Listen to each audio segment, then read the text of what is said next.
This is Daylight and Nightmare by G.K. Chesterton.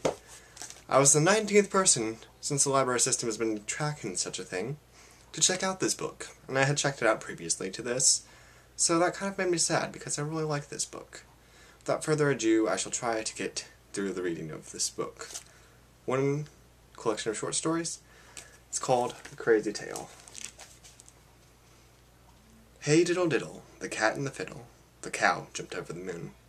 It is incredible, but true. The young man sat opposite me in a restaurant, and spoke as is hereafter set down. He was a tall, spare man, carefully dressed in a formal frock coat and silk hat.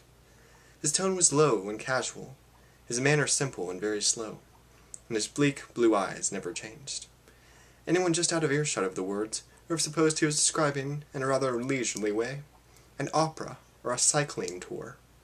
I alone heard the words, and ever since that day I have gone about ready for the apocalypse, expecting the news of some incalculable revolution in human affairs. For I know that we have reached a new era in the history of our planet, the creation of a second Adam. He spoke as follows, between the puffs of a cigar. I do not ask anyone to believe this story.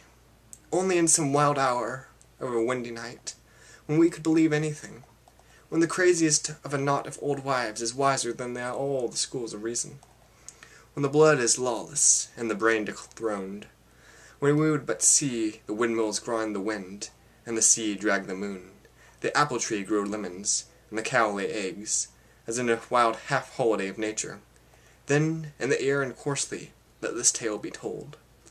When my story begins, I was walking in a still green place. The words sound strange and abrupt even in my own ears, but there is a reason for their abruptness. At that point when my record with my wife breaks off, the day, hour, and the second before some sudden stunning blow, some tremendous event befell me, and I woke without a memory. Of the lost knowledge thus sealed within me, of a half-witted fear, I moved trembling in the close proximity of something huge, yet hidden in the darkness of my brain.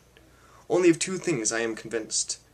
The first is that this event, which I cannot recall, was the greatest of my life, that all my after adventures, wild as they were dwarfed in its unapproachable presence. The second comes of a certain hour, when suddenly, and for a second, the veil was lifted and I knew all. It had gone in a flash, but I am profoundly convinced that if I were to tell to another all the circumstances led up to that instantaneous revelation, to him also, as he studies them, the words would suddenly give up their meaning, and simplicity strike him with an awful laughter. This, then, is the story. The greenness, that I walk like one in a dream, stretched away on all sides of the edges of the sky. Sleepily, I let my eyes fall, and woke, with a stunning thrill to clearness. I stood shrunken in shock, clutching myself in the smallest compass. Every inch of the green place was a living thing, a spire, or tongue, rooted in the ground for those fantastic armies. The silence deafened me with a sense of busy, eating, working, and breeding. I thought of that multitudinous life. My brain reeled. Treading fearfully amid the growing fingers of the earth, I raised my eyes, and at the next moment shut them, as at a blow. High in this empty air blazed and streamed a great fire, which burnt and blinded me every time I fixed my eyes to it. I have been many years under this meteor of a fixed apocalypse, but I have never survived the feelings of that moment. Men eat and drink, buy and sell, marry and are given in marriage, and all the time there is something in the sky at which they cannot look, but they must be very brave.